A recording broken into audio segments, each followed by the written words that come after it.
অসৎ মানুষকে জেনে বুঝে সঙ্গ করা কখনোই বুদ্ধিমানের কাজ নয়। কারণ অসৎ সঙ্গীর হাসির আড়ালে লুকিয়ে থাকে স্বার্থ, বিশ্বাসঘাতকতা আর ধ্বংসের হিসাব। আজ সে অন্যকে ঠকাচ্ছে, কাল আপনাকেও ঠকাবে, এটাই তার স্বভাব। ভুল সঙ্গ মানুষের চরিত্র নষ্ট করে, শান্তি কেড়ে নেয়, জীবনের পথ অন্ধকার করে দেয়।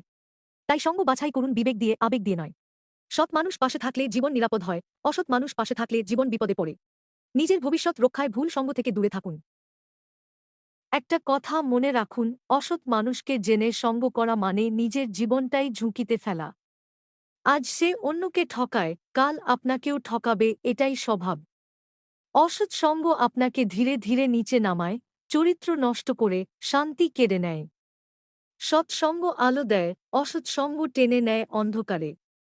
তাই কারো সাথে চলার আগে একটা প্রশ্ন করুন, তার সুগন্ধির দোকানে গেলে না কিনলেও গন্ধ লেগে যায়, কারণ পরিবেশই সুগন্ধময়।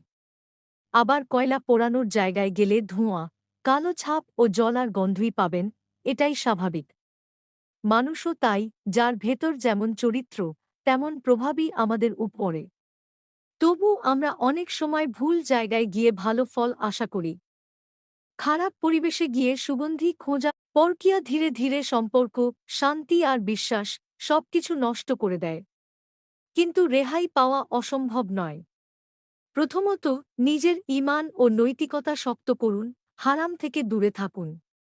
দ্বিতীয়ত, দাম্পত্যে খোলামেলা যোগাযোগ বাড়ান, কষ্ট, ভুল, চাহিদা সব কথা বলুন। তৃতীয়ত, সঙ্গীর প্রতি সময়, সম্মান ও মূল্যায়ন। ধান শুধু খাদ্য নয়, এটা আমাদের গ্রাম, শ্রম আর বেঁচে থাকার গল্প। মাঠে রোদবৃষ্টি সামলে কৃষকের ঘামেই জন্ম নেয় সোনার ধান। এই ধানই চাল, এই চালেই সংসার চলে। কিন্তু উৎপাদন খরচ বাড়ে, দাম পায় না কৃষক, তবু আশা ছাড়ে না।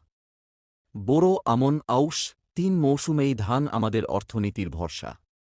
তাই ধান মানে শুধু ফসল নয়, পরকীয়া কখনো হঠাৎ শুরু হয় না, এটা শুরু হয় দূরত্ব থেকে।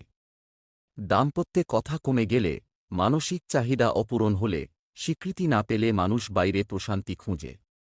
রাগ, অবহেলা, একঘেয়েমি সব মিলেই সম্পর্ককে দুর্বল করে। আর ঠিক সেই ফাঁকেই ঢুকে যায় তৃতীয় কেউ। পরকীয়া সম্পর্ক ভেঙে দেয় বিশ্বাস আর পরিবার। তাই পরকীয়া একটি নীরব আগুন, যা ধীরে ধীরে পুড়িয়ে দেয় সম্পর্ক, পরিবার এবং ভবিষ্যৎ। পরকীয়া সম্পর্কের নীরব ঘাতক।